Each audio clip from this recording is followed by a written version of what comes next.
Hai semua, selamat datang di channel Baca Saham. Pada video ini, kita akan membahas saham yang dimiliki oleh PT Pertamina yang PBV-nya hanya 0,4 kali saja. Apakah harganya sedang diskon 34%? Mereka juga membagi dividen. Saham apakah itu? Tapi seperti biasa, semua pembahasan ini bukan rekomendasi dan hanya informasi. Ingat, kerugian kamu tanggung sendiri ya. Saat ini kita akan membahas perusahaan Tugu Insurance atau dengan kode saham Tugu. Ini merupakan rincian dari pemegang saham Tugu, di mana 58,5% dimiliki oleh PT Pertamina sebagai pengendalinya. Sekarang kita bahas kinerja keuangan di tahun 2022-nya dulu sebagai pembuka video ini. Nah, di tahun 2022, untuk aspek pendapatan dan total bebannya mencetak angka yang tertinggi di tahun 2022. Sayangnya, untuk pendapatan investasi malah mengalami penurunan dibandingkan tahun 2021. Begitu juga dengan laba tahun berjalan, di mana memang mengalami peningkatan dibanding tahun 2021, tapi masih lebih kecil dibandingkan tahun 2019. Kita lihat sekarang untuk investasi pada entitas asosiasi dan total asetnya. Ternyata saham Tugu ini mencetak angka yang terbesar di tahun 2022 untuk dua aspek tersebut. Kemudian kita akan bahas kilas untuk kinerja saham Tugu di tahun 2022. Teman-teman bisa baca di sini bahwa pada tanggal 3 Januari tahun 2022, harga sahamnya dibuka dengan angka 1.600 per lembar. Dan pada saat penutupan di tahun 2022, harga sahamnya ditutup dengan angka 1.735. Di sini teman-teman bisa lihat bahwa kenaikannya tidak terlalu signifikan. Tapi apabila dibedah beberapa bulan, teman-teman bisa lihat di sini bahwa harga tertingginya pernah mencapai angka 3.490. Padahal harga terendahnya pernah ditutup dengan angka 1.305. Itu artinya harga saham pada Q2 ke Q3 mengalami lonjakan yang sangat signifikan. Sekarang kita lihat untuk aksi korporasi yang dilakukan di tahun 2022. Teman-teman bisa baca di sini bahwa pada tanggal 20 September tahun 2022, perusahaan menerbitkan 10.000 saham baru, dan hal itu akan mempengaruhi jumlah saham beredarnya. Di mana dari yang awalnya dengan nominal seperti ini, di tahun 2022 ditutup dengan angka seperti ini. Kemudian kita akan bahas probabilitas setiap bulannya. Teman-teman bisa lihat di sini bahwa saham Tugu ini cenderung mengalami peningkatan di bulan Juni, Juli, Agustus, Oktober, dan November dengan probabilitas 60%. Tapi sayangnya di bulan Maret saham ini selalu mengalami penurunan sehingga probabilitasnya adalah 0%. Dan selama tahun 2023, sahamnya sudah naik 29%. Angka kenaikan yang bisa dikatakan cukup baik. Tapi ingat, mengingat saham ini baru IPO di tahun 2018, sehingga track record selama 10 tahun belum bisa kita lihat. Kemudian kita akan bahas laporan keuangannya yang disajikan dalam ribuan rupiah untuk per tanggal 31 Maret 2023. Pertama dari total aset yang mencapai 22,6 triliun rupiah. Angka aset ini mengalami peningkatan dibandingkan tahun sebelumnya. Mayoritas berasal dari aset reasuransi sebanyak 6 triliun rupiah. Ada juga investasi efek-efek sebanyak 5,5 triliun rupiah.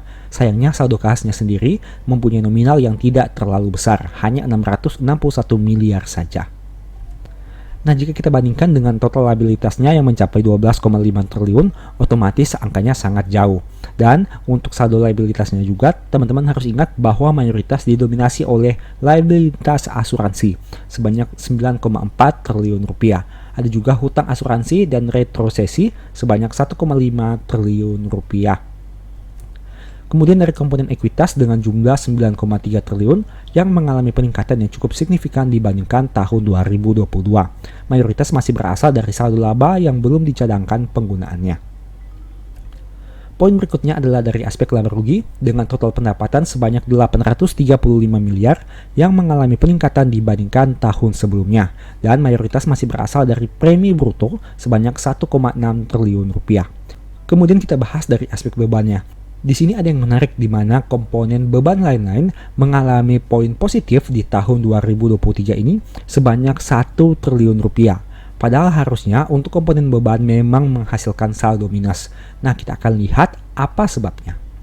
Teman-teman bisa lihat di sini bahwa ternyata ada laba lainnya sebanyak 1 triliun rupiah yang dibukukan di tahun 2023 sehingga menyebabkan beban lainnya mengalami positif dibandingkan tahun 2022.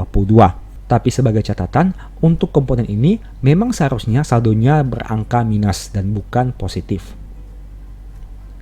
Nah, sekarang kita lihat sekilas untuk pendapatan usaha lainnya. Teman-teman bisa lihat di sini bahwa ternyata perusahaan ini punya beberapa pendapatan dari usaha lainnya seperti usaha sewa, jasa survei, dan penjualan kendaraan dengan total pendapatan sekitar 133 miliar rupiah.